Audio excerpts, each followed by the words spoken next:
Hello. Today I thought I'd do a video about the 4 tree ferns that I have in my UK garden. They're Dicksonia antarctica, and 3 of them I've had for 10 years in my garden, and that taller one, which has about 8 foot of trunk, I've probably had about 3 years.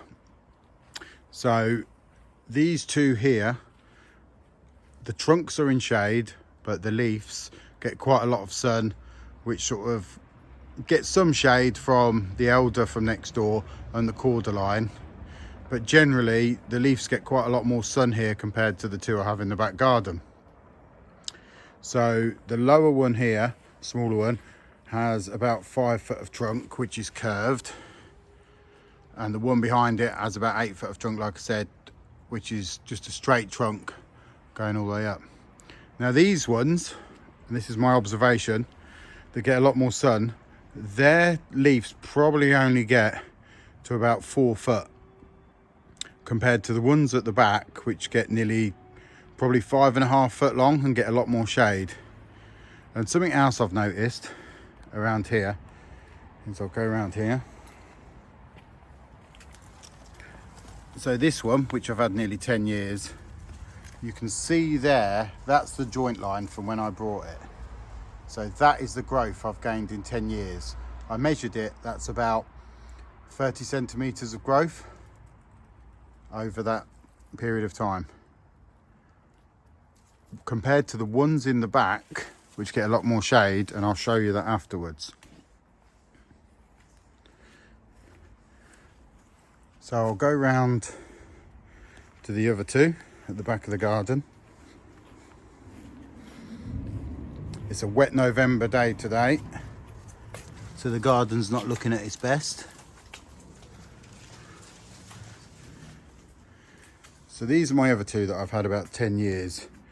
They were planted split like that because there used to be a water feature in the middle of them, and a new water feature is going there. Now, my observation here is, in the same time, bear in mind, these ones get shade all day long. There is the joint line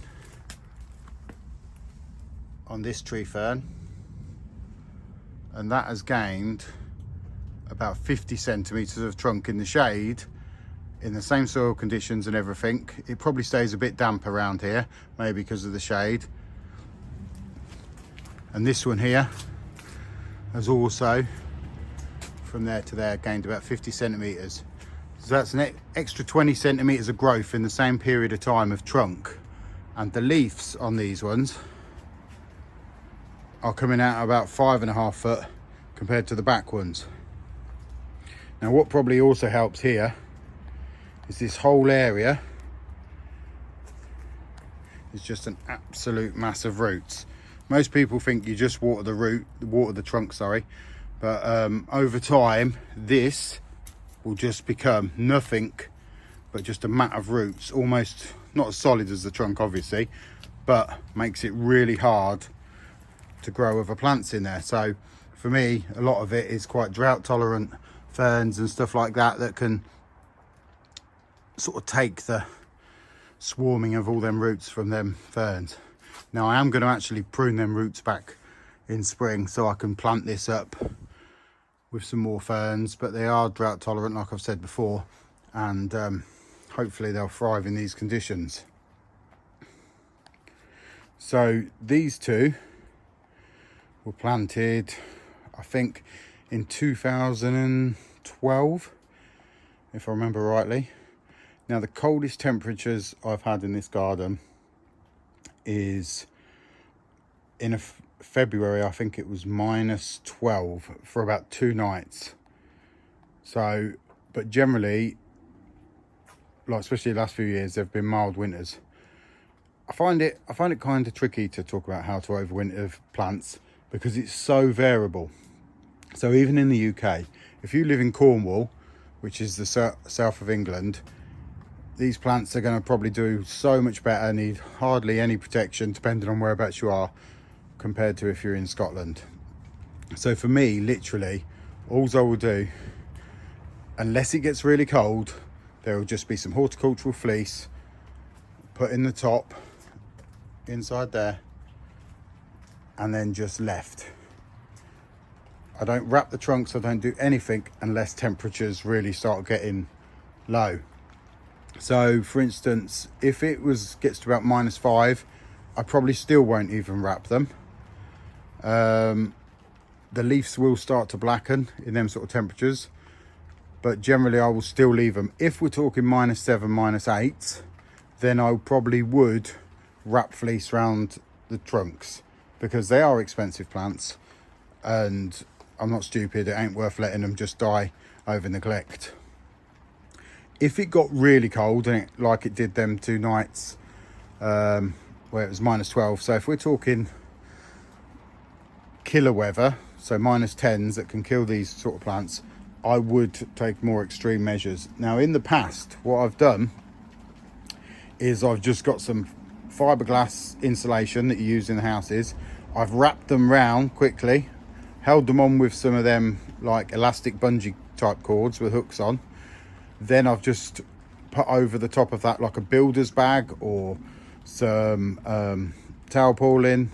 I've even used breathable roofer's membrane and just wrapped it around quickly, held on with some bungee cords. And then as soon as the weather sort of, and I'm talking extreme weather, but as soon as the weather starts to get back to normal, maybe only -4, -5s, that all comes off. I do not leave my tree ferns wrapped up all winter. Some people do, some people don't. I like to get them back to breathe in and let them just sort of do their own thing. But generally, the last couple of years, I've had nothing but fleece in the crown. And that's the way I tend to I'm going to carry on. My garden is sort of to an extent that if I don't have to overwinter stuff, I will let them do their own thing. Now if these leaves get blackened, I will just let them stay on until spring, till the new growth comes, and then you sort of wait for these bits to sort of, as they start pushing out, and I would let that happen before I even thought about cutting them off. I wouldn't just go cutting all this off, because eventually you're just going to narrow the crown. These ones actually here, if you can see them, are actually thriving in this condition. They're actually getting fatter as they get bigger, and they're doing really well. Something else that probably helps these as well is under the sort of cabin here, that's obviously got concrete base and a black membrane under that, and I imagine a lot of them roots have gone under there, and that probably stays quite damp and wet, which is obviously helping these thrive.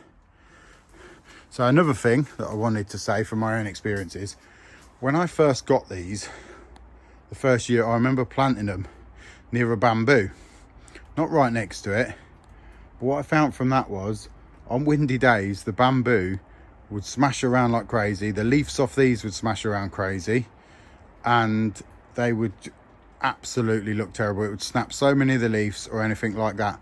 So just bear in mind when you're planting these ferns, and I haven't done brilliantly with it because they've not got tons and tons of space, but just bear in mind where you're planting them, and hopefully they'll sort of stay looking good all year round. These here get a lot of, the actual summer house cabin type thing gives them a lot of shade.